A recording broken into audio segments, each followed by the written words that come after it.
গতকাল আমরা আমার শ্বশুরমশাইয়ের আরেকটা জায়গা রয়েছে, সেখানটা আমরা গিয়েছিলাম।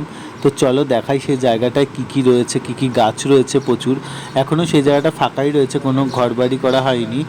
তো এই জায়গাটায় প্রচুর গাছপালা রয়েছে, কি কি গাছ রয়েছে সেগুলোই তোমাদের দেখাবো, চলো। শ্বশুরমশাই আপাতত এই জায়গাটাতে প্রচুর গাছ বসিয়েছে নিজের হাতে, যেমন দেখতে পাচ্ছ তোমরা আম গাছ আছে, তারপরে আখ গাছ আছে, এটা বেগুন গাছ, তারপরে গোলাপ গাছ আছে, প্রচুর ধরনের গাছ আছে, কলা গাছ আছে, সব ধরনের গাছ আছে, মানে ছোটোখাটো একটা বাগান বানিয়েছে উনি।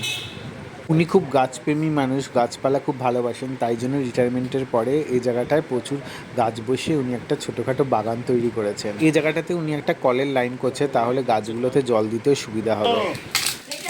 কলা গাছ, সব কলা হয়ে রয়েছে। এটা আম গাছ, যে আম পেকেছে, কত আম।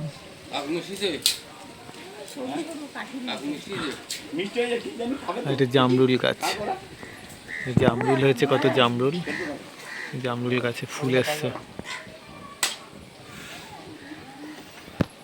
আখ কাটছে, এখন আখ খাওয়া হবে।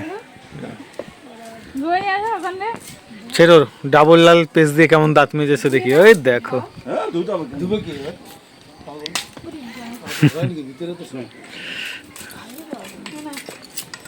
কি আখ, বাবা বাবুল, হ্যাঁ ডাব গাছই নেই, বাকি সব গাছ আছে।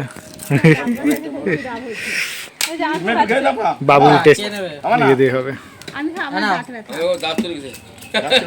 কচি কচি রসালো।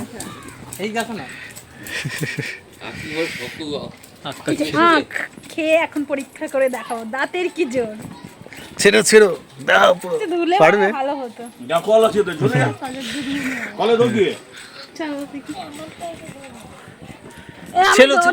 চিপতে হবে কলে। ও যে আখ কেটে নিয়ে এলো, এখন আখ খাওয়া হবে। পাতার কাছে নিয়ে যাও, পাতার কাছে নিয়ে যাও। একটা খেয়েছে, এবার আরেকটা আখ খাবে, পুরো গোটা গাছটাই তুলে এনেছে। এইটুকু ছিলেছি, এ ছিলছে। তুমি কতটা ছিলেছো দেখি, দেখাও। আর তুমি? ও পারেনি এখনো। সন্ধ্যা খেয়ে নিক তাড়াতাড়ি, আবার সবারটা ছিলে দেবে।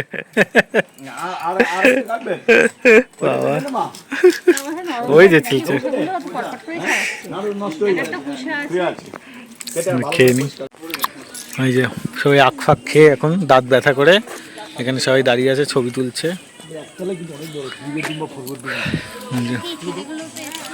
ওখানেও রয়েছে সব।